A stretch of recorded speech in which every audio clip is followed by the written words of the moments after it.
So today I wanted to talk about the back side of the machine. This is the ejection side.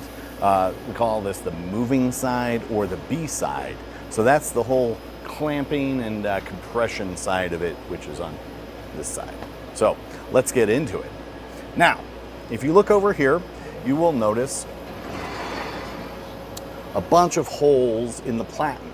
And this is where the knockout bars attach to the machine.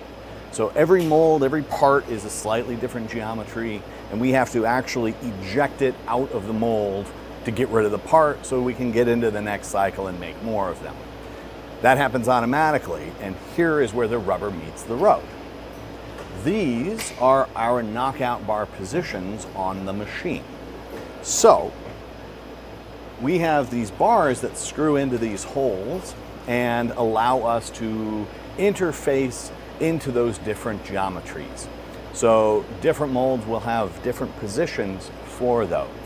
Like this mold that has the 3 ejector knockout bars. On this larger mold, you can see the center vertical bars. This one is the dead center one.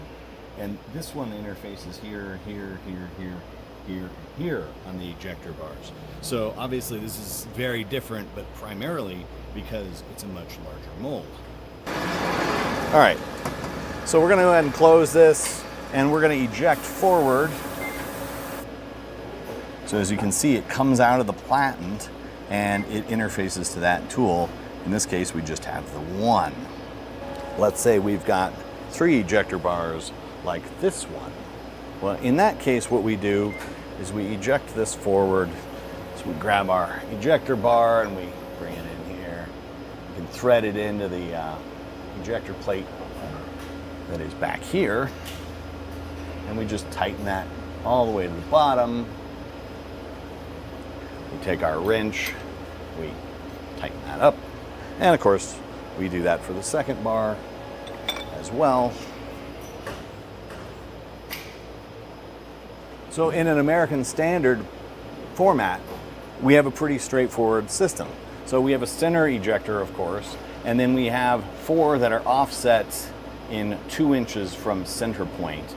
And then we have another set that's offset 8 more inches, and then 2 off center line. So we've got these 2, those 2, and these 2. So that is how we standardize here in the United States.